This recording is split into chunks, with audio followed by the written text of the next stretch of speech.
બનાસકાંઠા જિલ્લામાં બનેલી ચકચારી ઘટના। પતિ પત્નીના અણબનાવમાં પાલનહાર જ બન્યો હત્યારો। પત્નીથી છુટકારો મેળવવા માટે પતિએ 3 વર્ષના દીકરાને કેનાલમાં ફેંકીને મોતને ઘાટ ઉતાર્યો છે। દીકરાની હત્યાનું પાપ છુપાવવા માટે પોલીસને પણ ગોળ ગોળ જવાબ આપી આરોપીએ દીકરાની હત્યાનું પાપ છુપાવવાની કોશિશ કરી છે। પોલીસની કડક પૂછપરછમાં ખુલ્યો હત્યા કર્યાનો ભેદ। પત્નીએ દીકરાની હત્યા કરનારા પતિ વિરુદ્ધ હત્યા કર્યાનો નોંધાવી પોલીસ ફરિયાદ અને દીકરાના હત્યારા પતિને ફાંસીની સજા આપવામાં આવે તેવી માંગ કરી છે। 3 વર્ષના નિર્દોષ બાળકની હત્યાની ઘટનાએ સમગ્ર બનાસકાંઠા અને પાટણ જિલ્લામાં ચકચાર મચાવ્યો છે। ત્યારે સમગ્ર ઘટનાની વાત બનાસકાંઠા જિલ્લાના કાંકરેજ તાલુકાના નેકોઈ ગામની એક દીકરીએ 7 વર્ષ પહેલા પાટણ જિલ્લાના ધાણોજ ગામના શૈલેષ દેસાઈ સાથે લગ્ન કર્યા હતા અને આ લગ્ન સમાજના રીત રિવાજ મુજબ ભાઈ બહેનના સાટામાં થયા હતા। 7 વર્ષના લગ્ન જીવન દરમિયાન નિશુનો જન્મ થયો હતો। પત્ની ભગવતી અને પતિ સાથે અણબનાવ થયો હોવાથી પત્ની સાથે છુટકારો મેળવવા માટે આ નરાધમે આ પગલું ભર્યું હોવાનો ચકચાર કિસ્સો સામે આવ્યો છે। ત્યારે છેલ્લા 1 મહિનાથી પત્ની ભગી પોતાના 3 વર્ષના દીકરા નિશુલ ઉર્ફે નિશુ સાથે કાંકરેજ તાલુકાના નેકોઈ ખાતે પિતાના ઘરે રહેતી હતી, પરંતુ 28 સપ્ટેમ્બરે પાટણથી શૈલેષ નેકોઈ ગામે પોતાના સસરાના ઘરે દીકરા અને પોતાની પત્નીને પાટણ લઈ જવા માટે આવ્યો હતો।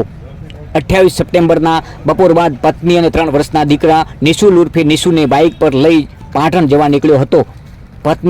પતિ પત્ની દીકરા સાથે થરા બજાર આવ્યું ત્યારે શૈલેષે પત્નીને ભગવતીને કહ્યું કે તું આપણા ઘરે લઈ જવા માટે લારી પરથી શાકભાજી લઈને આવ અને તારી પાસે તારો મોબાઈલ મને આપ, હું તારા માટે નવો મોબાઈલ લઈને પાછો આવી રહ્યો છું। તું પણ શાકભાજી લઈને પાછી આવ, તને દીકરો નિશુલ હેરાન ના કરે એટલે મારી સાથે લઈ જઉં છું। પરંતુ પત્નીને ક્યાં ખબર હતી કે નવા મોબાઈલની લાલચ આપી પત્ની દીકરાને લઈને પતિ ફરાર થઈ ગયો છે। પત્ની ભગીએ મોડા સુધી પતિ અને દીકરાની રાહ જોઈ, પરંતુ સાંજ સુધી પતિ અને દીકરો ન આવતા આખરે થરા પોલીસ ખાતે ગુમસુદાની ફરિયાદ નોંધાવી હતી। સમગ્ર બનાસકાંઠા જિલ્લામાં ચકચારી ઘટના સામે આવી છે। આરોપીએ પોતે પોતાના 3 વર્ષના દીકરાની હત્યા કરી હતી અને હત્યાને આત્મહત્યા ખપાવવા માટે પોલીસને પણ ગોળ ગોળ જવાબ આપ્યો, પરંતુ પોલીસે હત્યાનો ભેદ ઉકેલીને એક આરોપીની, એક નરાધમ આરોપીની ધરપકડ કરીને જેલના સળિયા પાછળ ધકેલી દીધો છે। કહી શકાય કે આ ઘોર કળિયુગમાં પોતાના સગા બાપે દીકરાની હત્યા કરી છે અને એ પણ એક માસૂમ દીકરો જેને માત્ર 3 વર્ષ થયા હતા।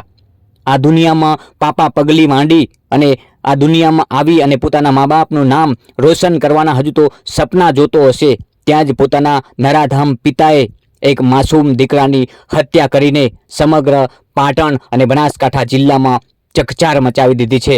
આ ઘટનાને લઈને સમગ્ર સમાજ તેમજ સમગ્ર પંથકમાં અરેરાટી વ્યાપી છે, કારણ કે એના ખુદ પરિવારજનો કહી રહ્યા છે કે આવો અમારો દીકરો હોય જ નહીં।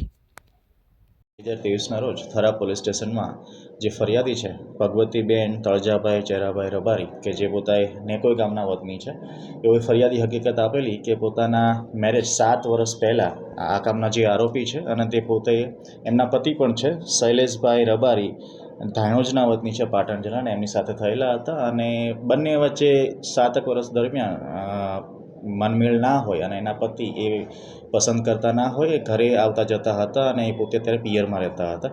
તો તારીખ 28/9/2023ના રોજ એમના પતિ એમના દીકરા સાથે તેડવા આવેલા હતા નેકોઈ ગામે અને જે ભગવતીબેન છે અને પોતાના દીકરા થરામાં શોપિંગ કરવા આવેલા હતા, શાકભાજી લેવા માટે રોકાયેલા અને એ દરમિયાન એમના પતિ પોતાના દીકરા સાથે પોતે મોબાઈલ નવો લેવા માટે જઈ રહ્યા છે એ બાબતેની હકીકત આપી અને પોતાના પત્નીથી જતા રહેલા હતા દૂર। તો આ સમયે 1.5-2 કલાક સમય વીતી ગયા બાદ પણ એમના પતિ આવતા ન હતા, જે બાબતે એમના પત્નીએ એમના ઘરવાળાને બોલાવી અને થરા પોલીસ સ્ટેશનમાં ગુમ જાણવાજોગ આપેલી હતી।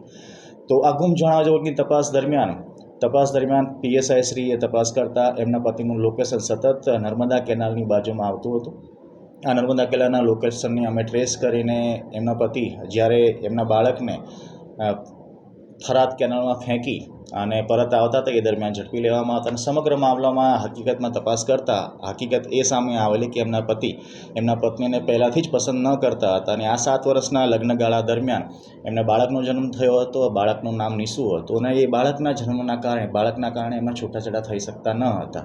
તો જેનું મનમાં દુઃખ રાખી અને પોતે છૂટાછેડા લેવા માંગતા હોય અને પત્નીથી દૂર થવા માંગતા હોય એમને આ પ્રકારનું કાવતરું રચી અને થરાદથી એમના બાળકનું અપહરણ કરી મતલબ બાળકને પોતાના માતાથી દૂર લઈ ગઈ અને અંતકાળ લગભગ 4-4:30 વાગે થરાદથી દૂર લઈ ગઈ. જ્યાં સુધી અંધારું ના થાય ત્યાં સુધી જે મુખ્ય કેનાલ છે નર્મદા કેનાલ ત્યાં સુધી પોતાના બાઇક પર લઈ ગયેલા હતા અને જેવું અંધારું થયું એના પોતાના જ બાળકને થરાદની નજીકમાં ક્યાંક કેનાલમાં ફેંકી અને પોતે રિટર્ન થઈ ગયેલા હતા. તો આ સમગ્ર મામલો પોલીસના ધ્યાને આવતા પોલીસે IPC 302-201 મુજબ ગુનો દાખલ કરવામાં આવેલો છે.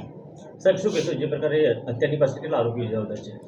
જે આ હત્યા કરવામાં આવેલી છે એમાં એક જ આરોપી અત્યારે જવાબદાર છે. અમારી પાસે એક જ આરોપીનું નામ ખોલ્યું છે અને આરોપીનું નામ છે શૈલેષભાઈ રબારી. પોતે ધેણોજના વતની છે, પાટણ જિલ્લાના, અને એ ફરિયાદીના પતિ થાય છે. અને જે બાળક મારવામાં આવ્યું છે એ બાળક પણ પોતાનું છે, મતલબ એ બાળકના પિતા થાય છે. સર, અત્યારે આરોપીએ પોલીસને ગુમરાહ કરી છે એ કેમ? જે હત્યાનો આરોપી છે એ પોલીસની સતર્કતાના કારણે અમે એ દિવસે જ અમે પકડી લીધેલો હતો. અમે ટેકનિકલ સર્વેલન્સના કારણે એ દિવસે જ અમે આરોપીને ટ્રેસ કરેલો હતો.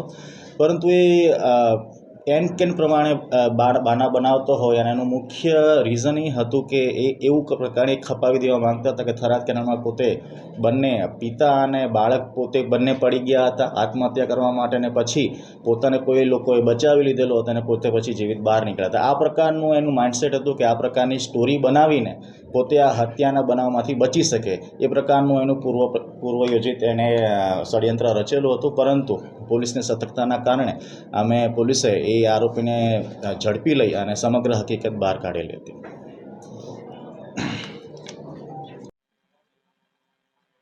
બનાસકાંઠામાં બનેલી ચકચારી ઘટનાની વાત કરવી છે.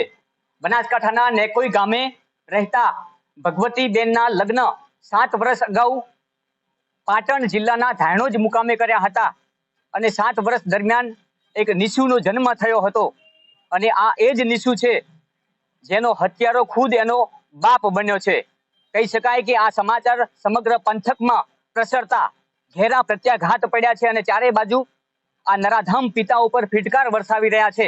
ત્યારે ગણતરીના કલાકોમાં પોલીસની કામગીરીને લઈને કહેવું પડે છે કે આ નરાધમને ઝડપી પાડ્યો છે અને અત્યારે તો આ નરાધમને જેલના સળિયા પાછળ ધકેલી દીધો છે. પરંતુ આજે નિશુની માં ભગવતીની આંખમાંથી આંસુ સુકાતા નથી. એ બહાલ સોયા દીકરાને અને ભગવતીને સાથે આ નરાધામ લઈ ગયો છે થરાની બજારમાં અને બહાનું બતાવીને કહ્યું છે ભગવતીને કે હું આવું છું અને કંઈક લેવડાવીને, અને ત્યારે આ ગુમ થાય છે અને ગુમસુદાની થરા પોલીસ મથકે ફરિયાદ નોંધાવવામાં આવે છે.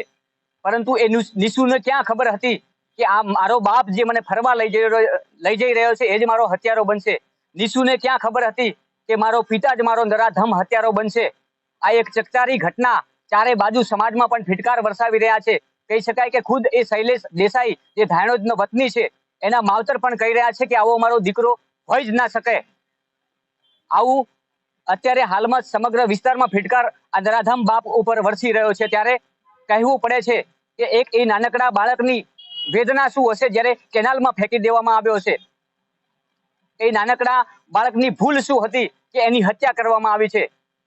આ નરાધમની અત્યારે તો એક જ માગ છે સમગ્ર પરિવારની, સમગ્ર સમાજની, કે આવા નરાધમ અને ક્રૂર માનસિકતાવાળા પિતાને માત્ર ને માત્ર ફાંસીની જ સજા થવી જોઈએ.